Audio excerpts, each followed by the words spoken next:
Saludos amigos, los invitamos a escuchar la mesa redonda de Roundtable, donde discutimos los temas del día, hablando de política, educación y otros temas, locales, regionales y mundiales, por USA la Radio.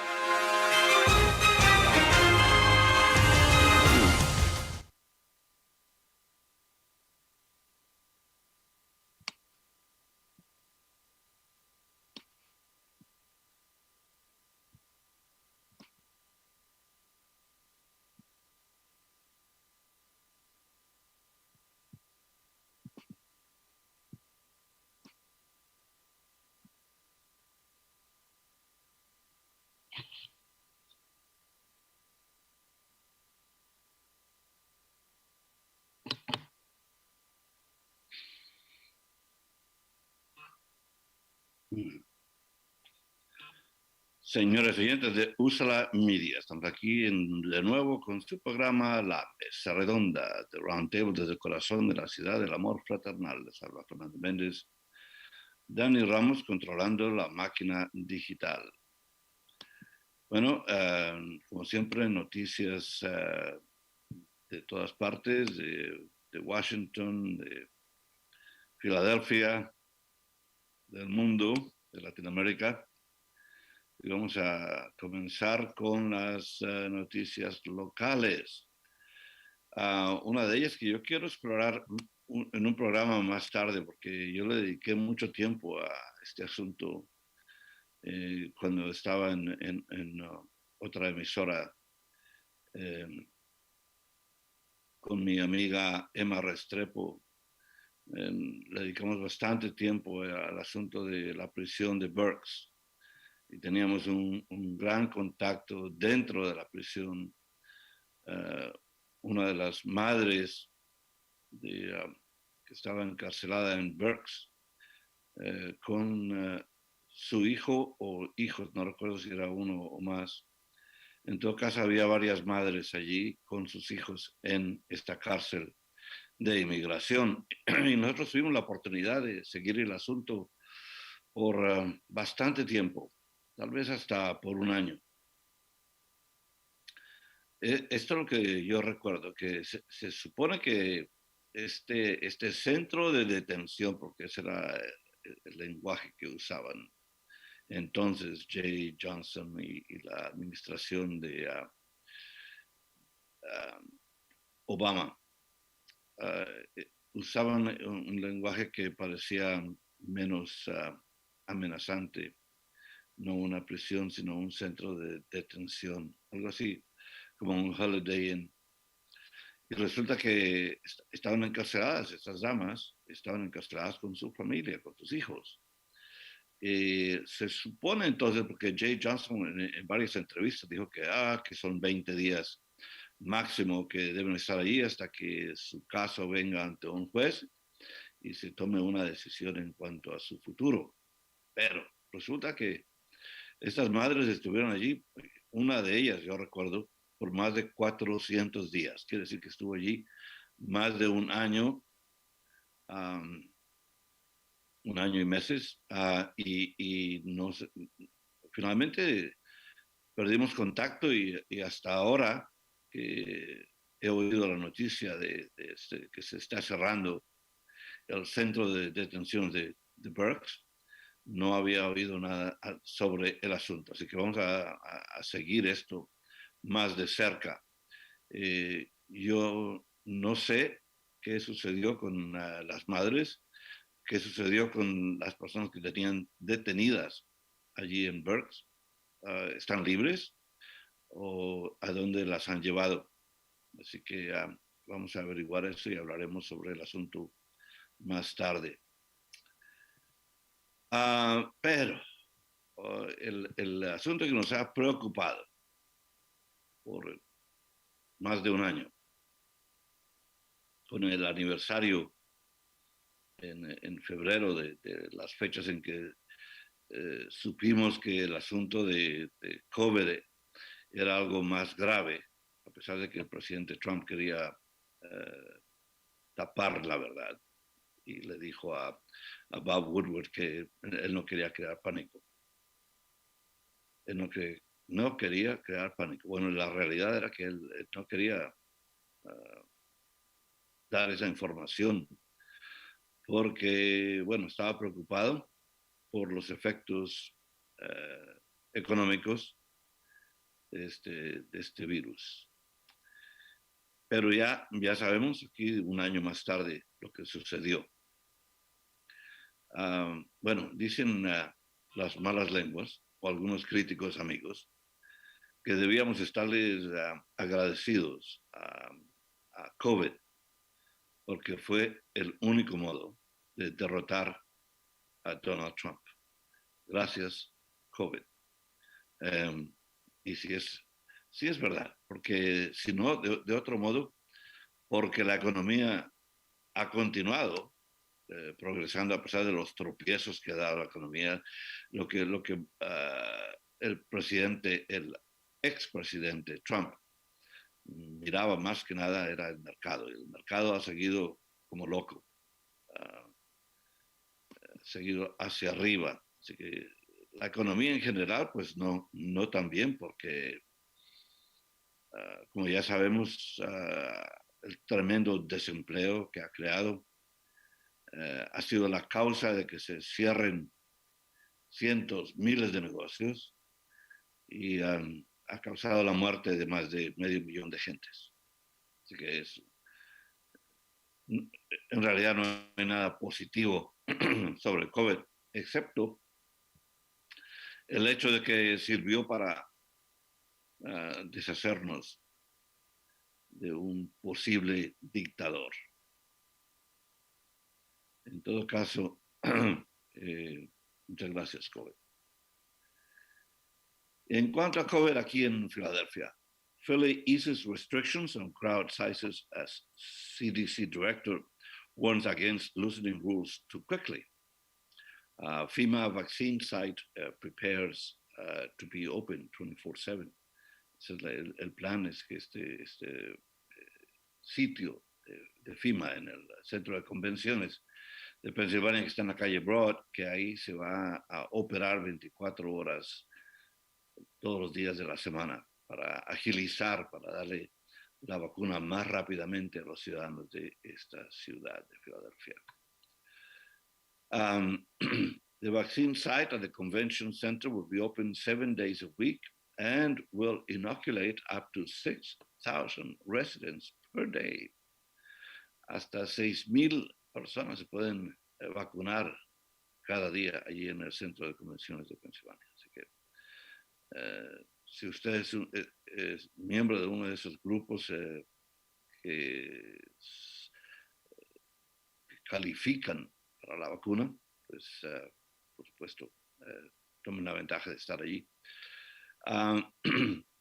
En cuanto a eso también, el gobernador Wolf está reduciendo las restricciones. No hay tantas restricciones, está quitando algunas de las restricciones sobre bares y restaurantes para ayudar a agilizar la economía, porque como ya sabemos, uno de los grandes efectos de COVID, la destrucción de nuestra economía, restaurantes cerrados, gente desempleada, etcétera, etcétera. Pero bueno, hay un estado donde esto no se aplica, un estado al cual el senador Ted Cruz, que él lo representa, pero él no le sirve al pueblo. Él solamente se preocupa de continuar dándole su apoyo a Donald Trump y se preocupa de mantener una conexión con Cancún. El señor Ted Cruz, el senador Ted Cruz. Ojalá la gente vea lo que está haciendo. Governor Tom Wolf said he was open to reducing more COVID-19 restrictions on bars and restaurants as the weather improves and more residents receive vaccinations. Wolf, speaking at a press conference in Harrisburg on Tuesday, said despite easing some restrictions on Monday, he agrees with CDC Director Rochelle Walensky that state and local governments should be cautious as cases appear to be plateauing. So, lo que eso quiere decir es que los casos continúan, estaban en descenso, pero ahora han alcanzado un número que no cambia. They want to take a little more time to see how this goes, and I agree with that. Wolf said, we're considering everything. The question is how fast can we move in a safe manner to get back to normal. More on that from Texas later. Pennsylvania is currently averaging 2,612 new COVID-19 cases per day, which has remained largely unchanged for the past 10 days, following steady declines since mid-January. Hospitalizations and deaths have continued to decline, but are lagging indicators and tend to follow trends in COVID-19 case numbers. In relation to the same topic, El Presidente Biden promises vaccines for all adults by the end of May. Now, think about that. Think of the speed at which this administration is working compared to the previous administration. And I find it annoying, vexing, upsetting. I don't know if I can find enough vocabulary to describe the feeling of frustration one experiences when listening to Trump and his minions brag about how that administration dealt with COVID-19, because we know one thing for sure: they did very little to promote vaccines, to promote, to organize distribution, to support the states, even with the protective equipment that was needed. And we know that Pence also was responsible, but we know that Trump put his son-in-law, that incompetent nincompoop, imberbe is the word in Spanish, imberbe, without a beard. Yeah, he probably cannot grow hair on his face. I don't know. He also didn't grow a brain, and he was in charge of COVID. And that was the team, Pence and Kushner. The result of that is that the Trump administration did nothing, especially with the denier-in-chief, because after he acquired COVID-19, ended up in the hospital, took a tour of the hospital in the midst of his stay at the hospital, endangering the lives of the FBI agents, the Secret Service, seriously, in charge of protecting him. Even after that, he removed the mask as he climbed the steps of the White House upon his return and said, we don't need a mask, you don't need a mask. This is nothing, COVID-19, you can defeat it. Oh yes, you can defeat it if you had all the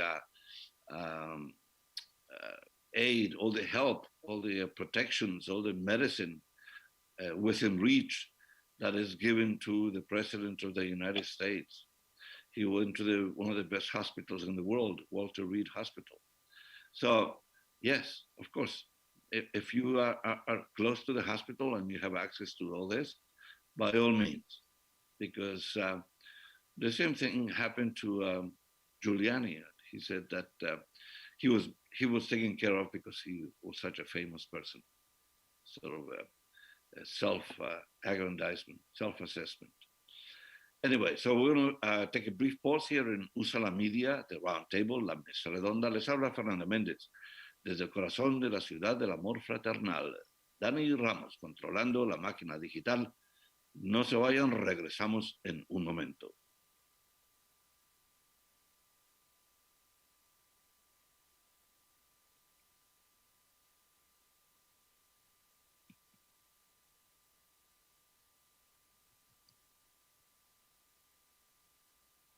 Bueno.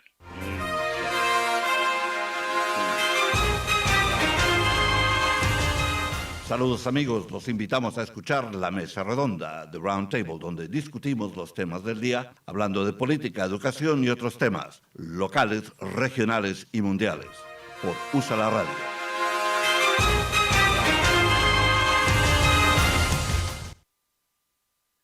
Señores oyentes de USA Media, estamos aquí de nuevo con su programa La Mesa Redonda de Roundtable desde el corazón de la ciudad del amor fraternal. Les habla Fernando Méndez, Dani Ramos, controlando la máquina digital, pero yo creo que a Dani le hace falta café o algo para estar más al tanto de lo que estamos haciendo aquí. Bueno, como dije anteriormente, el presidente Biden pues, ha declarado que todo el mundo va a tener acceso a vacunas, todos los adultos tendrán acceso a vacunas a final del mes de mayo. 2 meses antes de lo que se preveía hace poco tiempo, donde se creía que no habría vacunas disponibles para todo el mundo hasta posiblemente finales de julio y tal vez hasta en agosto. But now, Biden promises vaccines for all U.S. adults by the end of May, for every adult in America. The prior administration had contracted for nearly not enough, and we corrected that, said Biden.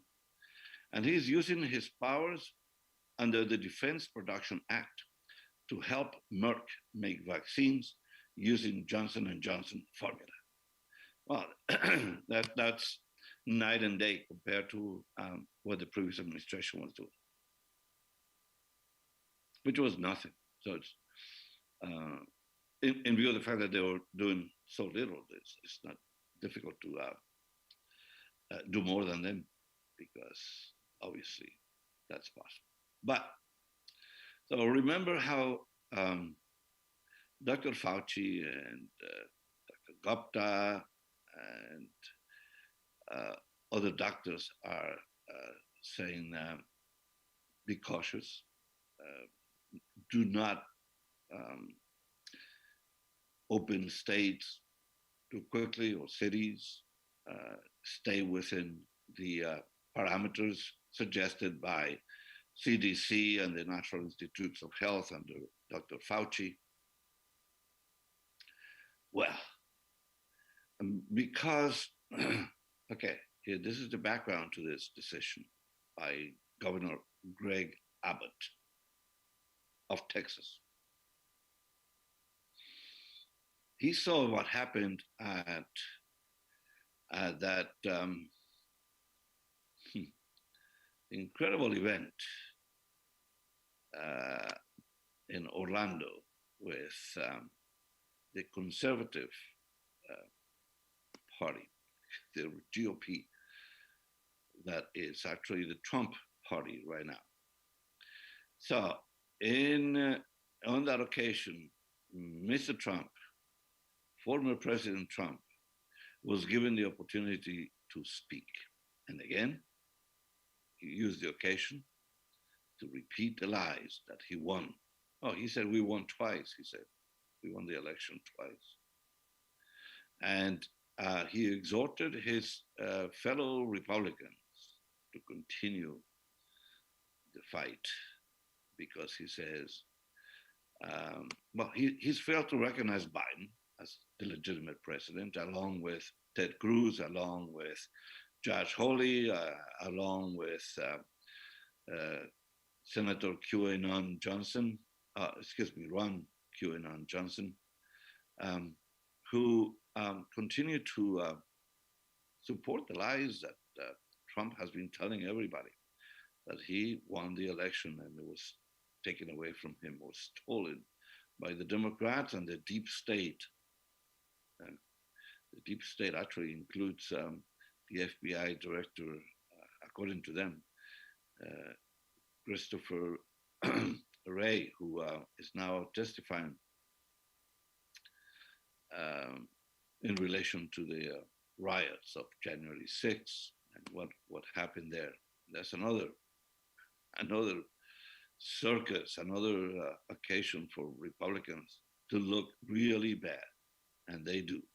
They have not wasted any opportunity to look bad, and this is one, because they managed to, in their questioning of Christopher Wray, they managed to look infantile and uninformed and partisan and all of the above. So we'll talk about that in a little bit. But what happened here was the Governor Greg Abbott declares Texas is open 100% in spite of the directions from the CDC. And as I said, this has something to do, the link to that decision is what happened in Orlando. He saw that by being outrageously unorthodox and supporter of Donald Trump and doing all the things to contradict what the Biden government is doing, that's one way to win people to your side, voters to your side. What he wants to do also, think about that.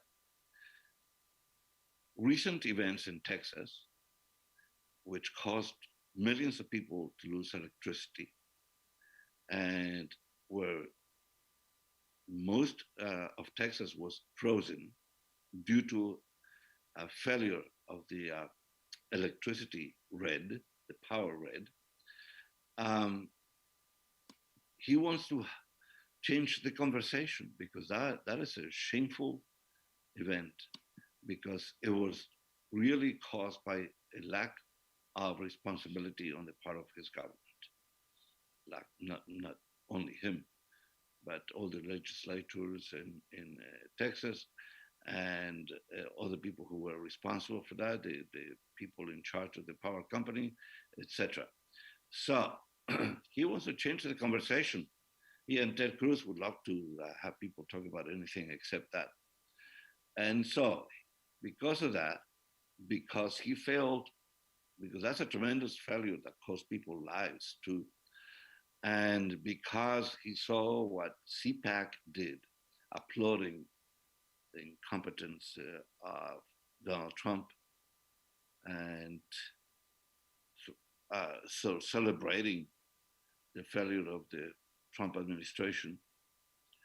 So he's taking a page from them. And that's why here's the context for that.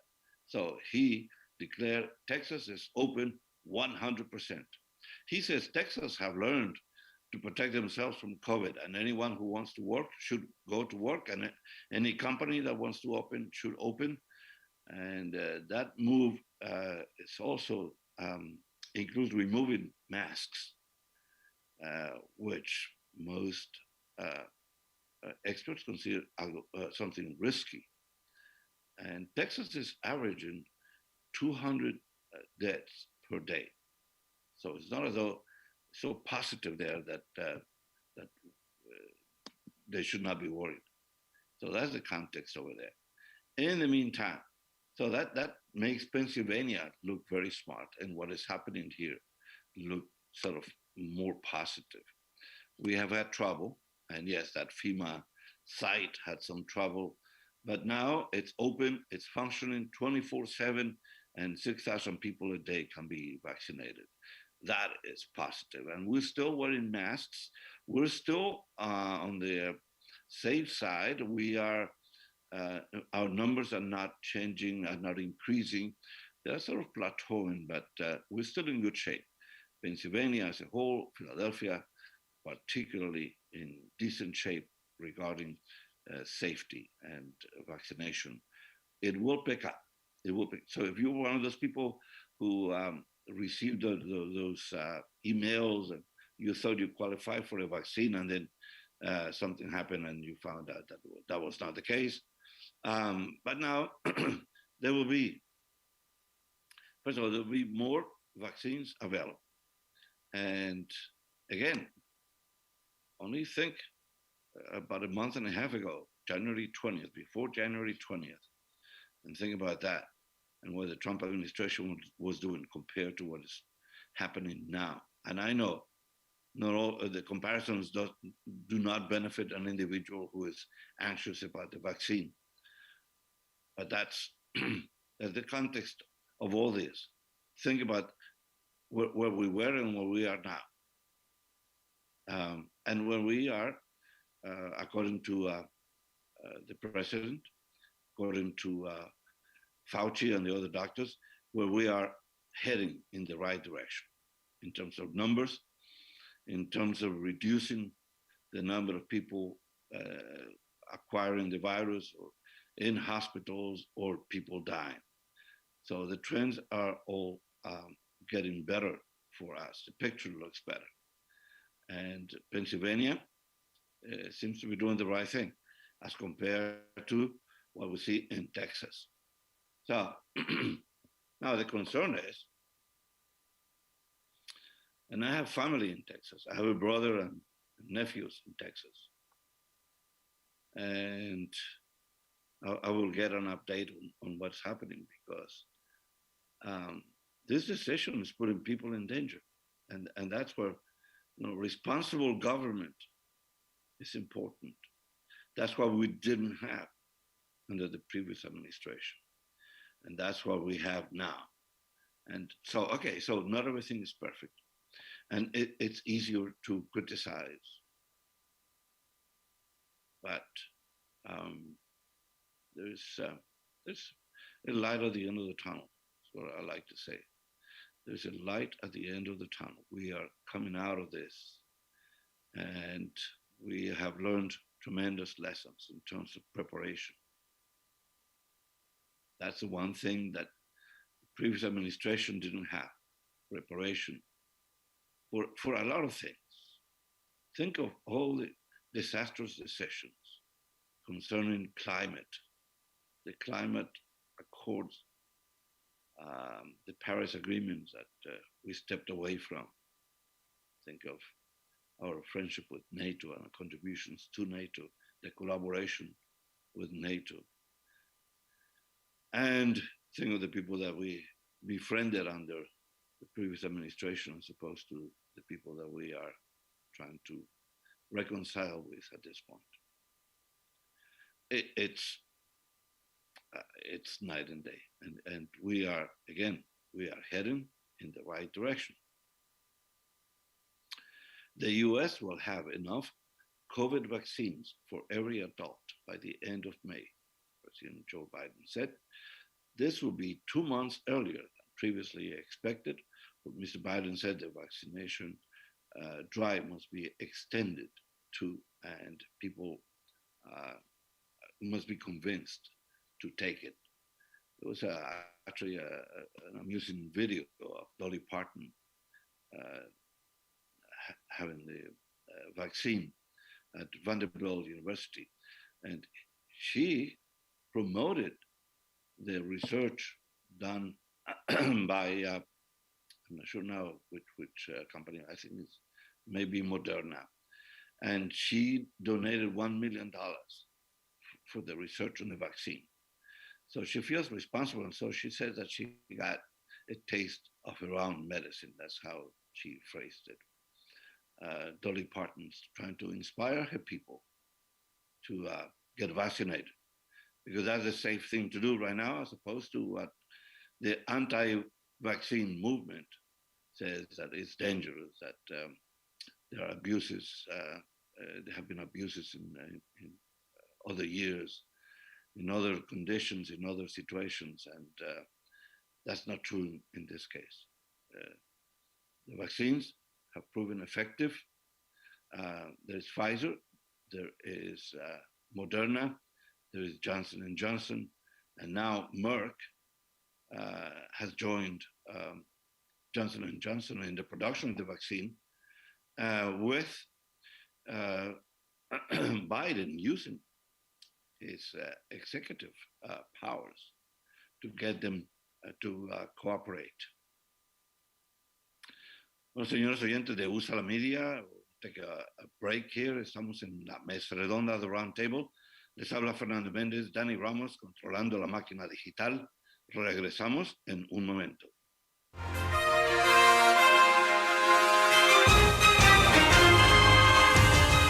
Saludos amigos, los invitamos a escuchar La Mesa Redonda, The Roundtable, donde discutimos los temas del día, hablando de política, educación y otros temas, locales, regionales y mundiales, por USA la Radio.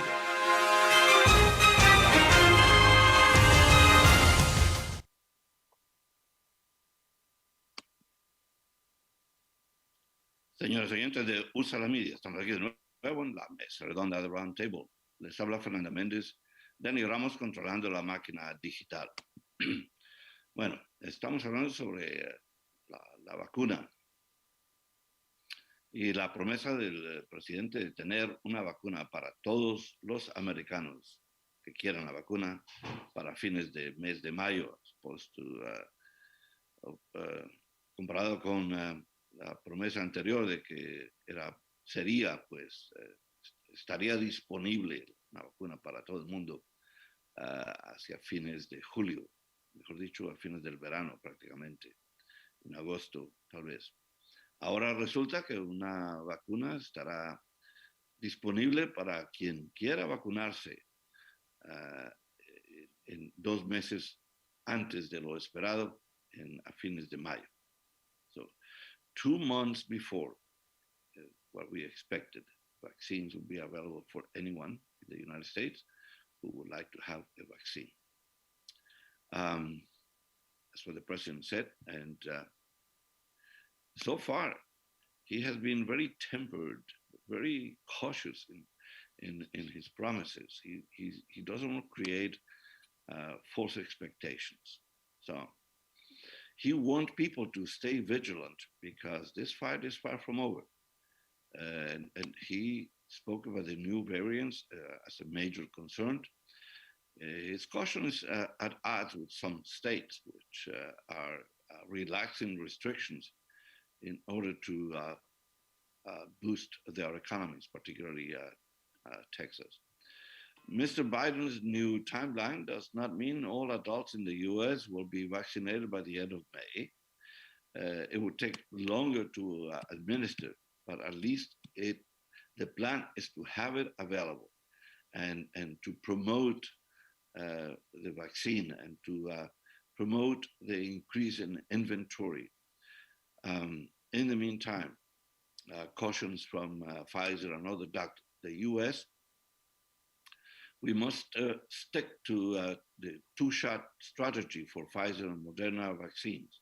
We know that the Johnson & Johnson is only 1 shot, but the 2-shot for Pfizer and Moderna, there are risks on either side, said Dr. Fauci, warning that shifting to a single-dose strategy for the Pfizer BioNTech and Moderna vaccines could leave people less protected, enable variants to spread, and possibly boost skepticism among Americans already hesitant to get the shots.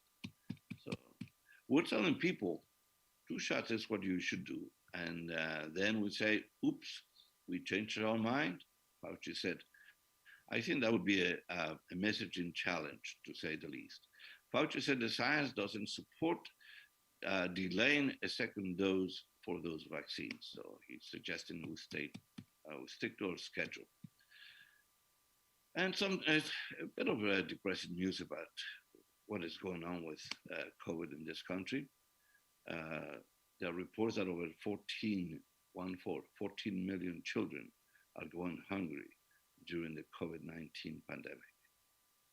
And I know there are entities trying to attack hunger, trying to deal with hunger in this country. Not only children, but there are many grown-ups also going hungry because they lost their jobs. Many of them lost their homes. In the meantime, the Senate hearings, the Judiciary Committee questioned an FBI director who said the Capitol attack involved militia, violent extremists. No evidence of fake Trump supporters, said the director, Christopher Wray, debunking the myth that the riot was organized by people other than the Trump supporters. No evidence that the riot was organized by Antifa or other group of anarchists. Josh Hawley, Ted Cruz and other Republicans want to change the conversation and prefer not to talk about January 6th, an attack organized by the terrorist in chief, Mr. Donald Trump. They focused on FBI. This is what they are doing.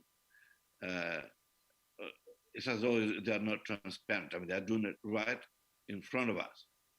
Ted Cruz, Judge Hawley, and at the head of the other conspirators, like Senator Johnson, and this other Southern senator whose name escapes me right now, but what they're trying to do is attack the FBI, attack the investigators. So that's really a Trumpist tactic. Attack the investigators. So they don't want an investigation of the events of January 6th. They don't want an official report by that committee. They don't want an official report by a panel that could be appointed to deal with this.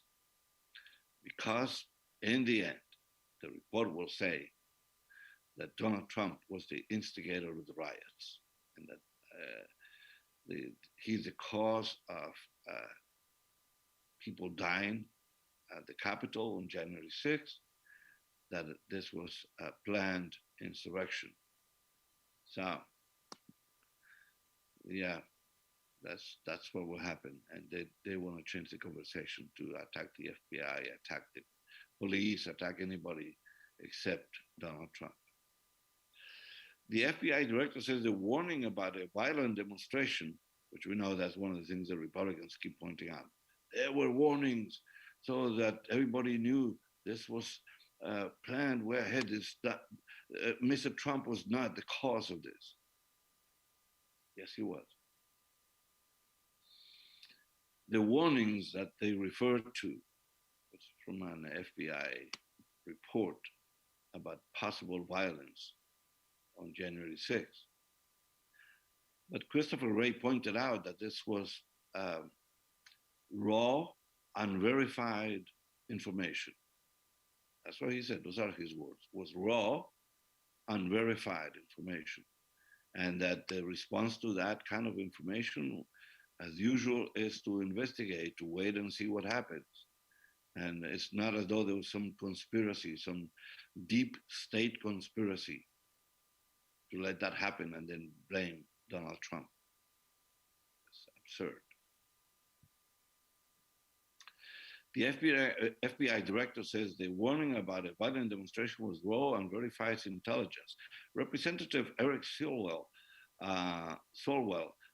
from California, he says, this was a massive intelligence failure. So it's in a bit of opposite point of view.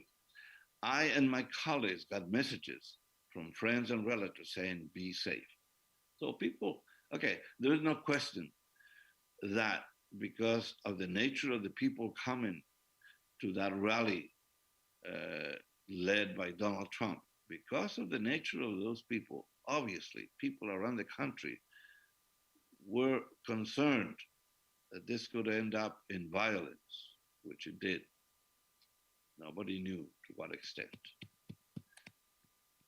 Anyway, the investigation will be run without political interference, Senator Gillibrand said. So we'll see what happens with that. In reference, that she's addressing another issue. We know that one of the national figures after January 6th,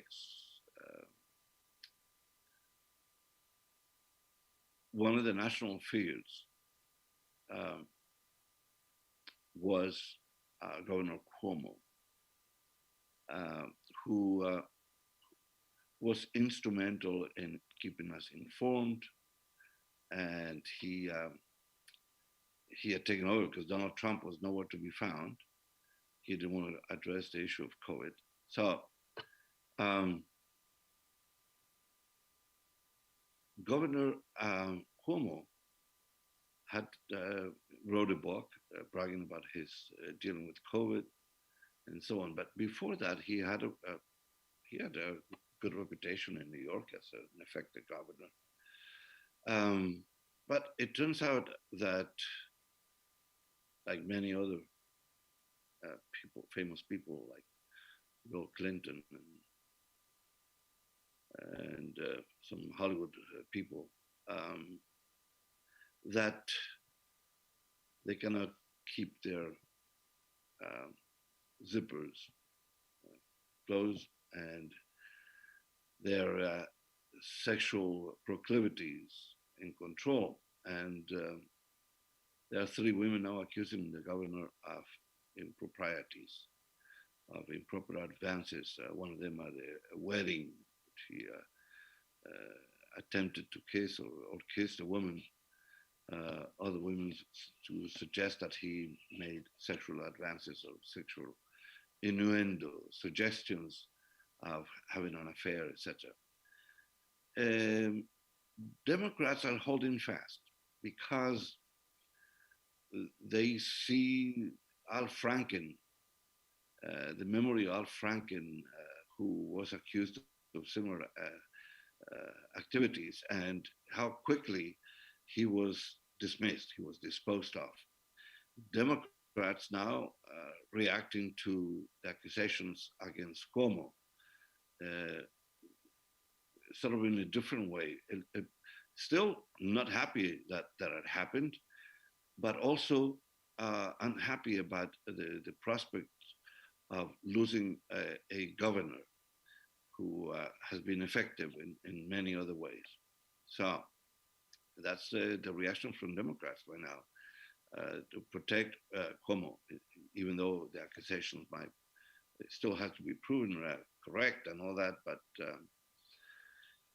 no rush to make him resign, which is what many Republicans are doing right now, and even people in his own party, because obviously there are people who want to be governors of New York who take shots at Cuomo, who actually probably made a few enemies here and there, even within his own party. But that's the reference I made to Senator Gillibrand saying that the investigation will proceed accordingly, and that it will be without political interference. Well, I doubt it. It's political interference, especially in New York. We know New York. But there is another issue that we want to address, and we're going to concentrate on that issue in the next segment, at least for a little bit. It's the minimum wage discussion. 60% of voters support minimum wage of $15 per hour. 60%, that's a good number. They support the minimum wage, and increase that will gradually reach that number by 2025. 86% of Democrats support that, 56% of GOP, 69% of independents support $11 per hour by 2023, 2 years earlier. Nancy Pelosi says the whole issue should be bipartisan. The minimum wage would affect everybody: Democrats, Republicans, Independents. So it should be a discussion that should not be partisan. Disparity in the cost of living state by state makes it more difficult for a federal mandate of $15 per hour, because states like California, Florida, New York, they may be able to afford the $15 per hour, the higher standard of living, etc. But a lot of the red states, Mississippi, Alabama, all these places will be adversely affected. Many businesses will go out of business. So that's one concern. So we'll talk about that on the other side. We're going to take a brief pause here in Usa la Media, the Roundtable, la Mesa Redonda. Les habla Fernando Méndez. Dani Ramos, controlando la máquina digital. No se vayan, regresamos en un momento para hablar sobre Latinoamérica.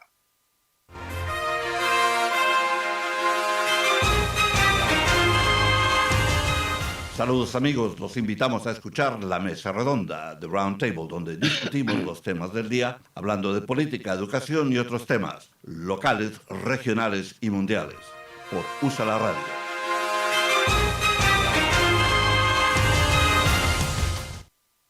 Señoras y señores de USA la Media, estamos aquí de nuevo con su programa La Mesa Redonda, The Roundtable, el corazón de la ciudad del amor fraternal. Les habla Fernando Méndez, Dani Ramos, controlando la máquina digital. Ahora, como les prometí, hablando sobre América Latina, Latinoamérica. Primero que todo, COVID. Brazil's daily deaths reach an all-time high. And so that's one of those places where it's causing havoc and is affecting a lot of the indigenous population. They are less protected against viruses of this type. And so that's tragic for Brazil. We'll look more into that situation, but for Brazil, and that's one place where Bolsonaro, the president, is another Trump. I'm sorry to say, that's tragic for Brazil. Also tragic for Dominican Republic. So Dominican Republic, where they have announced that they're going to build a fence. I guess they're borrowing a page from Donald Trump. Dominican Republic wants to build a fence to stop people from Haiti from coming into the country. The president of the Dominican Republic has announced plans to build a fence along its borders with Haiti, which extends for about 380 kilometers or 236 miles. So, I don't know why. I mean, build bridges, not fences. I don't know. People say that, what is it? Fences also help to have good neighbors, but anyway. So Luis Abinader said the barrier would help curb illegal immigration, drugs, and the flow of stolen vehicles between the two countries, which share the Caribbean island of Hispaniola. Mr. Abinader said work on the barrier would start later this year. Haiti is one of the poorest nations in the Western Hemisphere, one of the poorest nations in the world. I had some reason to be informed about Haiti back in the 1970s, and even then, Haiti was a basket case. And the reason I was in contact with Haiti was because there was, for a very short period of time, there was a great interest in paintings from Haiti, and many Haitian artists, sort of primitive paintings, were popular around the world in the United States. But even then, people spoke about the poverty in Haiti. Relations between Haiti and Dominican Republic have been historically difficult in a period of 2 years. We want to put an end to the serious problem of illegal immigration, drug trafficking, the movement of stolen vehicles, Mr. Abinader said in address to Congress. Now, another sort of piece of depressing news, and especially that there's something that totally new, at least to me. I had no idea this even happened. There was apparently there was a case in Peru where people were sterilized, and that's what the headline is about.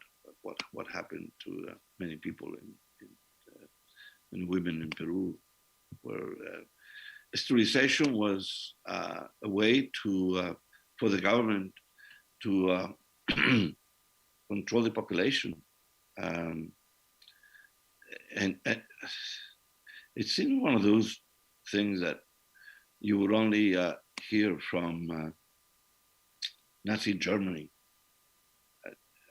It's like it's amazing to think that that could happen over there, but apparently did.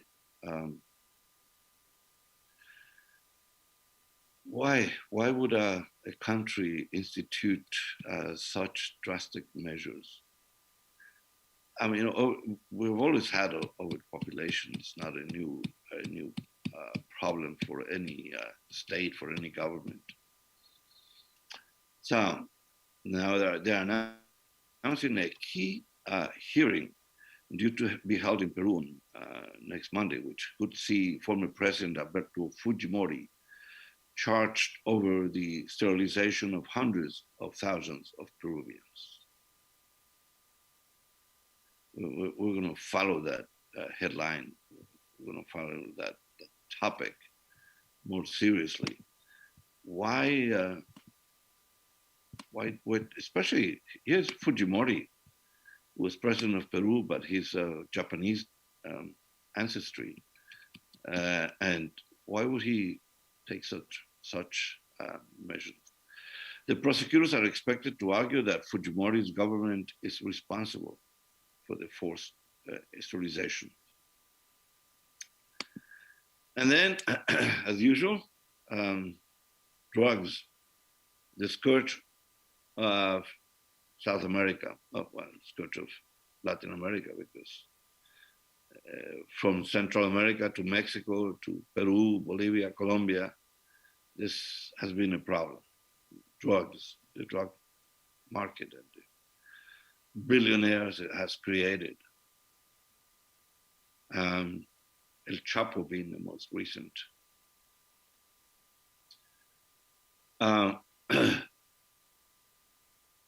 Custom authorities in Germany and Belgium have seized a record amount of cocaine, more than 23 tons, that was destined to the Netherlands. And it came from a place that I guess we should have known that all of Latin America has been affected by this infestation. But Paraguay, the drugs were coming from Paraguay. Cocaine. German officials discovered 16 tons in 5 shipping containers that had arrived in the port of Hamburg from Paraguay earlier this month. Police in the Netherlands were notified, and a further 7.2 tons of cocaine was seized at the Belgian port of Antwerp, also coming from Paraguay, and valued in billions of euros. And there is your answer. People would take those risks to make money. And we know about how many poor people were used as mules to carry drugs into the United States and into Europe. And there was a great movie about some Colombian mules that were used to transport coke into the United States. So, sorry, but those are sort of negative headlines about Latin America, but that's what's happening. In the meantime, Latin America, like the whole world, is dealing with COVID and the effects of COVID on the economies of the continent. And we have the ability and the tools in this country to recover a lot faster than it will happen in our countries in Latin America. That's unfortunate, but that's the truth. So we'll keep up this research on Peru and sterilization of women. We'll find out how Paraguay has become a place where the drugs are being shipped to Europe. Bueno, señores oyentes, muchas gracias por su sintonía en el día de hoy. Se despide Fernando Méndez aquí en USA la Media de Roundtable. Dani Ramos controlando la máquina digital. Nos esperamos hasta la próxima.